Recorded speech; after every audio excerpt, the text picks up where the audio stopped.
So today's video we're basically going to be talking about whether or not study groups are good for studying, yes or no. So if you're interested, go ahead and like, comment, share, and subscribe, and let's get into it. So basically, study groups is a type of study method that you can use to prepare for your exams.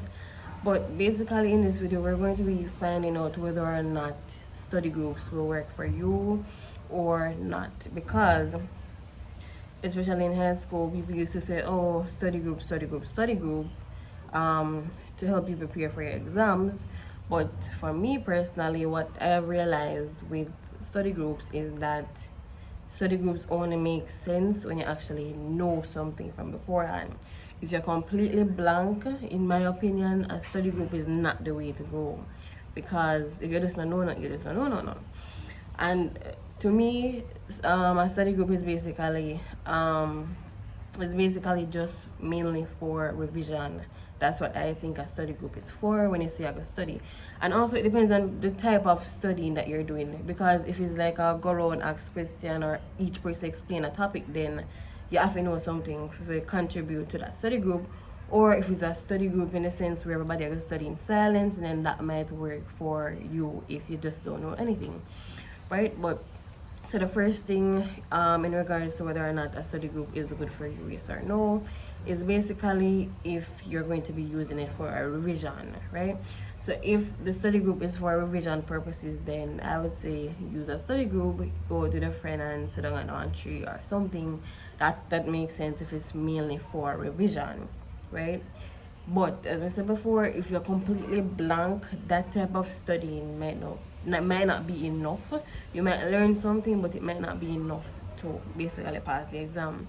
So if it's a study group where you have 3 or 4 people go around in a circles, explain, each person explain a topic or idea or concept or something, then you have the good year to contribute something.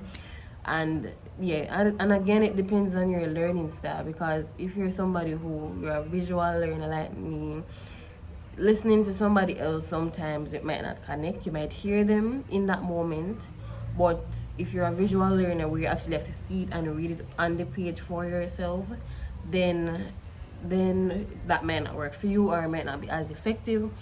So using a study group for primarily revision, a study group in a sense where each person will explain a concept or go out or something like that, then that might work, right, for revision purposes. Because let's just say everybody study, we got a study group, right?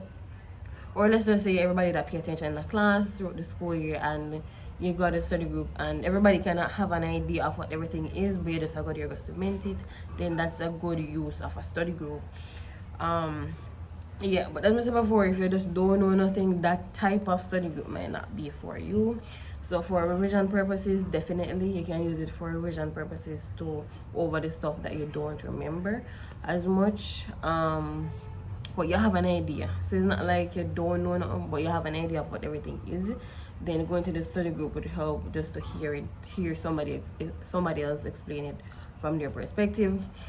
And again, you can have study groups where everybody just got a library or go somewhere and is just studying in silence. Then that might be more effective if you basically don't know anything. So basically, when people think of a study group, they think that you don't have to study, you just have to show up to the study group or the study session and you'll just learn something.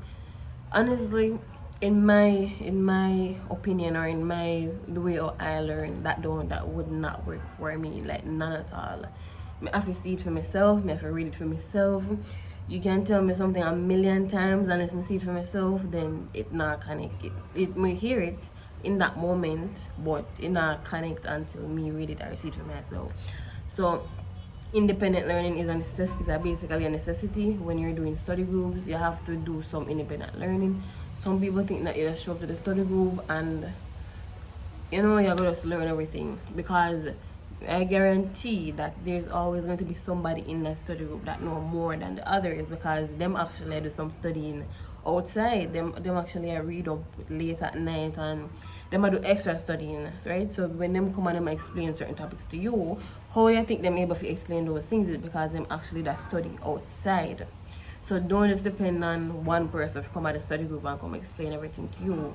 And also you should know that if them can come and explain everything to you, it means that them that study outside. So it means you need to go start studying outside and not just wait for the study group alone and just put all the pressure, say, oh, we have to learn everything in the study group.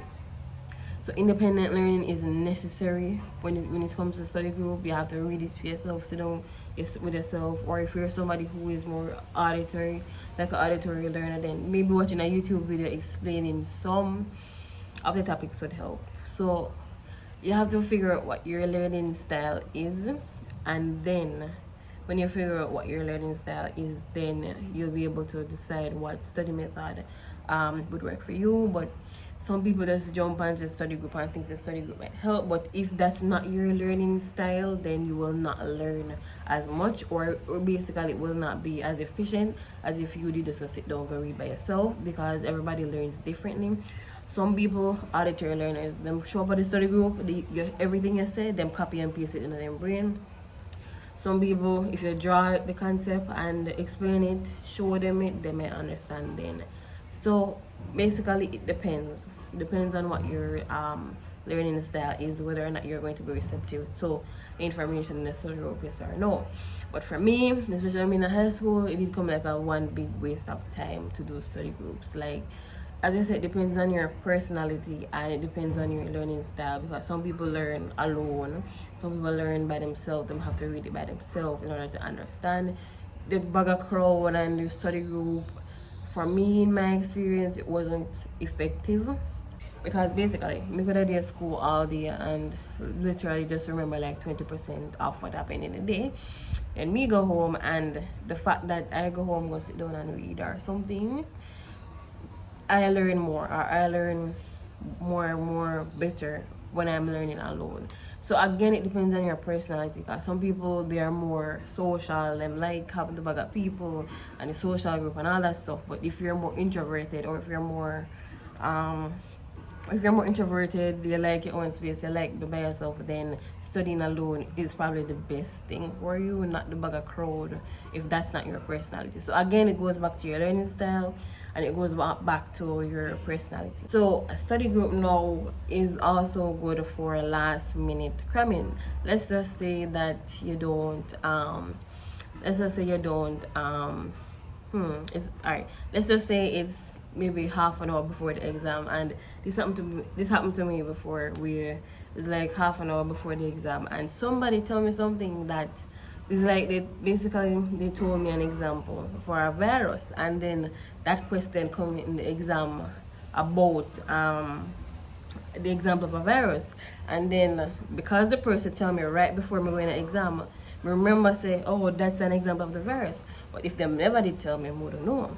So basically it can work, study groups, or just like last minute studying, where it's like you grow, like everybody did, you basically just have to state what you remember, because the person was basically revising, and me just did kind of listen to them in that moment. Me did actually pay attention and just listen to them, and they basically give me the example, and me write about the example, probably not spell right, but write back example in the exam. So last minute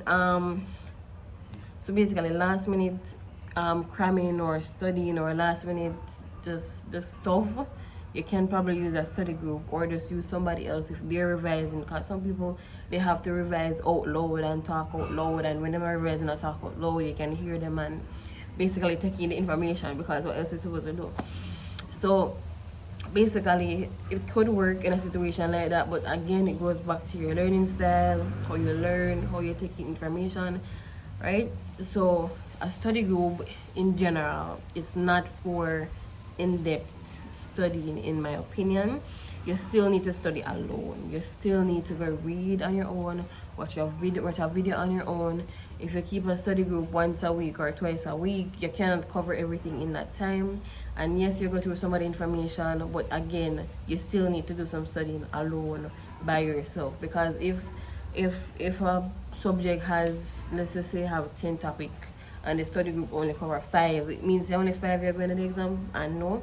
So you need to actually study outside of that.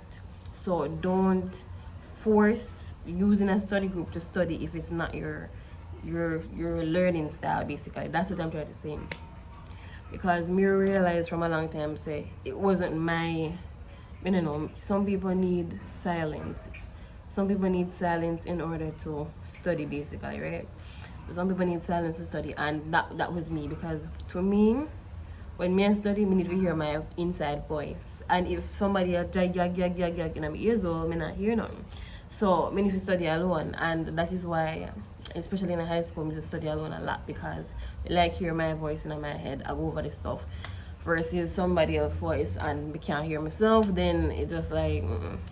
So again, it goes back to your learning style. So study group is, it can be a yay or a nay, depending on your personality, depending on your learning style. If you're more visual, if you're more auditory, maybe it can work. But always do extra work outside the study group, and don't put all your hope in the study group. So make a learn from the study group, right? And if you actually go do a study group with somebody, then I think you should contribute something to the study group. If not, and learn by yourself, then study by yourself and go into the exam.